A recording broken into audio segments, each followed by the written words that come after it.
Welcome to Sarsa vlogs. இப்போ பார்க்க போகிற வீடியோ மீல் மேக்கர் கட்லெட் எப்படி செய்கிறதுன்னு பார்க்கலாம். ப்ளீஸ் ஸ்கிப் பண்ணாமல் பாருங்கள், சப்ஸ்கிரைப் பண்ணுங்கள். ஒரு கப் மீல் மேக்கர் கூட சூடான தண்ணி ஊற்றி 10 நிமிஷம் ஊற வைக்கணும். மீல் மேக்கர் நல்லா ஊறிடுச்சு. இப்போ இதை நம்ம புழிஞ்சு வேறு பவுலுக்கு எடுத்து வச்சுக்கலாம். தண்ணி இல்லாமல் புழிஞ்சு வச்ச மீல் மேக்கரை மிக்ஸி ஜாரில் போட்டு நல்லா அரைச்சி எடுத்துக்கணும். கட் பண்ணி வச்சுருக்கிற 4 ப்ரெட்டு அதுவும் மிக்ஸி ஜாரில் போட்டு நல்லா பொடிக்கணும். பொடித்த ப்ரெட்டு துண்டுகளையும் போட்டுக்கலாம்.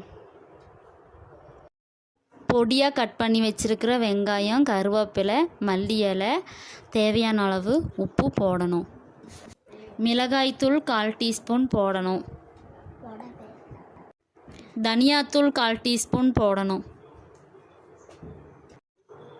கரம் மசாலா 1 டீஸ்பூன் போடணும். தண்ணி ஊற்றாமல் மிக்ஸ் பண்ணி எடுத்துக்கலாம். இந்த அளவுக்கு பிசைஞ்சு வச்சாச்சு.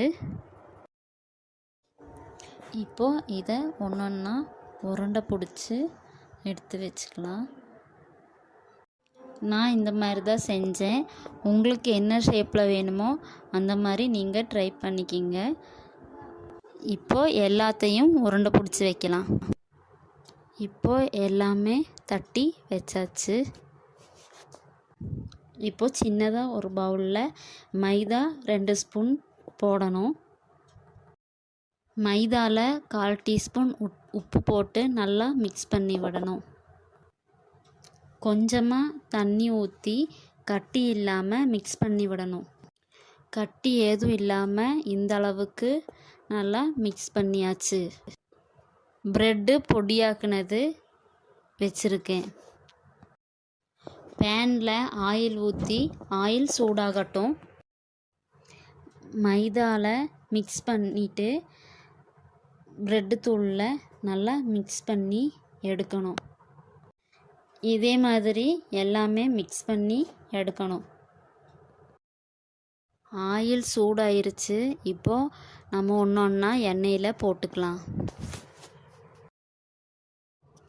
எண்ணெயிலிருந்து மேலே வந்துருச்சு. இப்போது ஒன்றொன்னா திருப்பி போடலாம். திருப்பி போட்டு நல்லா 2 சைடும் முருக விடலாம். 2 சைடும் நல்லா முருகிருச்சு. இப்போ எண்ணெயிலிருந்து ஒன்றொன்னா எடுத்துக்கலாம். இதே மாதிரி பாக்கி இருக்கிறதையும் எண்ணெயில் போட்டு எடுக்கணும். Meal maker cutlet ready. இதே மாதிரி உங்கள் வீட்டில் ட்ரை பண்ணுங்கள். ப்ளீஸ் சப்ஸ்கிரைப் பண்ணுங்கள். தேங்க்ஸ் ஃபார் வாட்சிங்.